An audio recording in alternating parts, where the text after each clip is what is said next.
মা এবাৰ পূজাৰ আগতে ছাগলী দুটামান বিকি মই পেন এটা আৰু চাৰ্ট এটা আৰু জোতা এযোৰ কিনিম আৰু পূজা চাবলৈ গ'লে ডাঙৰ JCB এখন কিনিম। চোলা পেণ্ট কিনিবি বাৰু, এনেওতো পেণ্ট চোলা নাইকিয়া হৈছে ফাটি ফাটি, কিন্তু JCB নে কি সেইখনহে নাপাওঁ। সেইকেইটা পইচাই বহী কাগজ কিনিবি, বুজিলি? গাড়ীখন কিনিলে দুদিনমান পিছত এনেই ভাঙিয়ে পেলাবি। এনেই পইচা কেইটা খৰচে হ'ব, বাপেও এনেও পইচা নাই। নালাগে, মোৰ বহী কিতাপ চব আছে। এইবাৰ JCB লাগিবই মোক। আগতেও পূজাত কিনি দিম বুলি কৈ ঠগিলে। যোৱাবাৰ পিষ্টল এটা খুলিছিলোঁ 200 টকীয়া, সেইটো কিনি নিদিলে। এইবাৰ কিন্তু নহ'ব, মোক JCB লাগিবই। যা যা যা, বাপেৰ আগত কবি, চিঞৰ বাখৰ কৰি নাথাক মোৰ আগত। সাহস আছে যদি।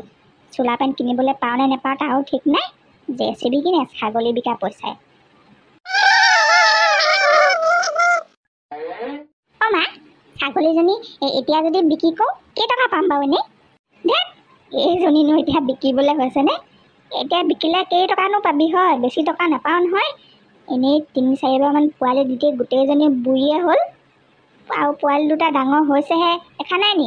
গাখীৰ কেইদিননো হৈছে, তাতে মুকলিকৈ ঘাঁহ বন খাবলৈ নাপায়, গোটেইজনী খীনাই মিনাই অৱস্থাই নাই, দেখা নাই? অ' মা, হ'লেও কিমান পামনো এনেই কওক না।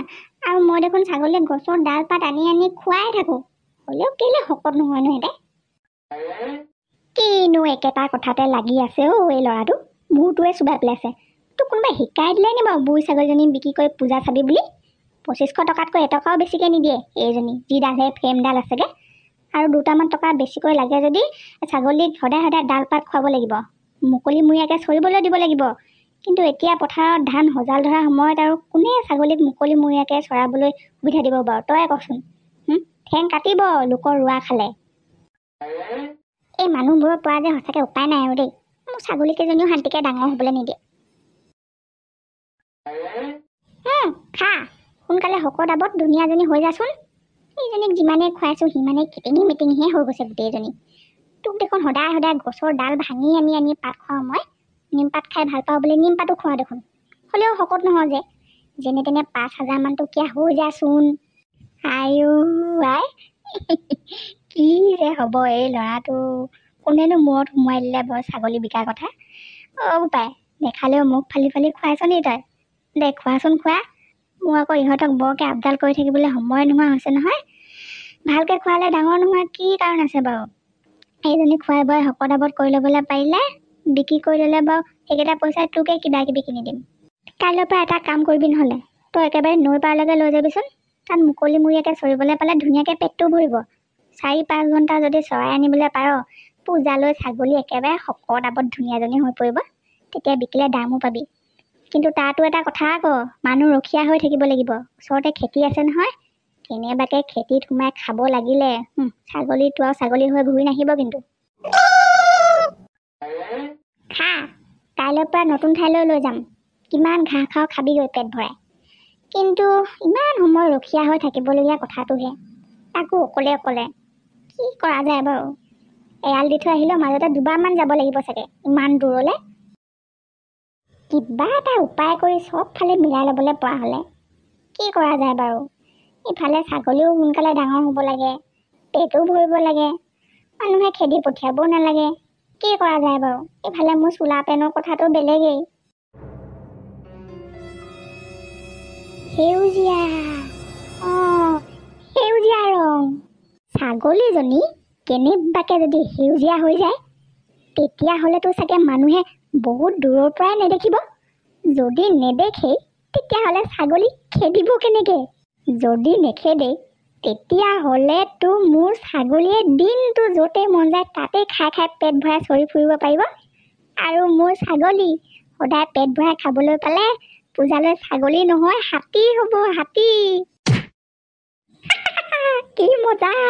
মোৰ ছাগলী নহয় হাতী হ'ব, হাতী। 5,000 কি 10,000 পাম, 10,000। মোৰ মূৰত যে ইমান বুদ্ধি সোমাই আছিলে, মই ভবাই নাছিলোঁ, মই নিজেই গম পোৱা নাছিলোঁ। গুটি, কি পগলাটোৰ নিচিনা অকলে হাঁহি আছ? পইচাই ছাগলীয়ে মূৰত ধৰিলে নি তোৰ? একো নহয় মা, একো নহয়, এনেই কথা এটা মনত পৰিছিলে। ছাগলী তোক মই বনাই দিম। গোটেইজনী সেউজীয়া ৰং মাৰি সেউজীয়া কৰি পেলাওঁ বাপেকে। মা, দাই যে আনি দিছিলে পানীৰ লগত গুলি ব্ৰাছে ৰং দিয়া, সেই ৰংখিনি যে ডাঙৰ ৰং পেকেটটো ক'ত আছে সেইটো? এইয়া পাকঘৰতে আছে। ময়ে লৈ আছো। ধোৱা চাঙত আছিলে, লৈ যাহি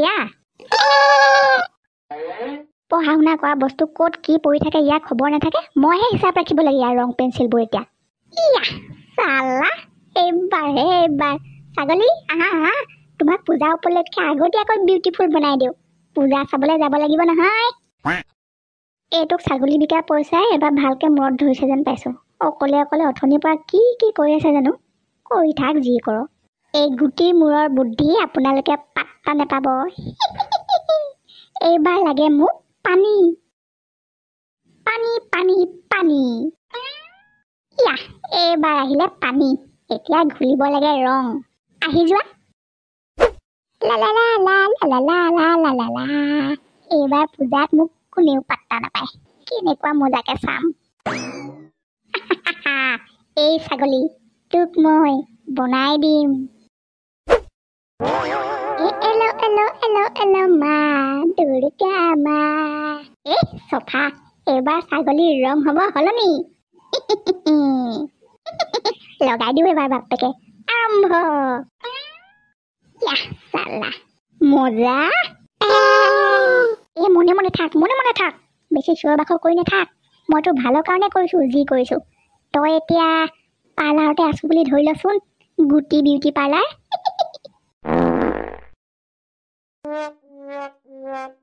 কাম হৈ গ'ল। যেনেকুৱা হ'ব বুলি ভাবিছিলো দেখিবলৈ তেনেকুৱাই লাগিছে। মা কাইলৈৰ পৰা ছাগলীৰ দায়িত্ব সম্পূৰ্ণ মোৰ দেই। কৰ যি কৰ কৰি থাক। দিনৰ দিনটো অকল ছাগলী বলিয়াটো এইটো।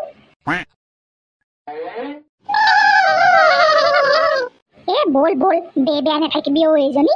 আজিৰ পৰা তোৰ মুক্ত জীৱন। য'ত যি খাবলৈ মন যায় পেট ভৰাই খাবি। খালি পথাৰতে খাবি আকৌ বাৰীয়ে চাৰিয়ে। মানুহৰ ঘৰৰ ওচৰলৈ বৰকে নাহিবি। না কোনোবাই দেখিব না কোনোবাই খেদিব। চাল্লা ক'ত ছাগলী আছে ধৰিবই নোৱাৰিব কোনেও। মইতো ওচৰৰ পৰাই ধৰিব পৰা নাই। বল ময়ো কমটি টেঙৰ বস্তু নহয়তো। গাঁৱৰ মাজেদি আহিলে মানুহে দেখিব বুলি বাৰীৰ পিছফালৰ বেতবাৰীৰ তলেদিহে লুকাই আহিছো।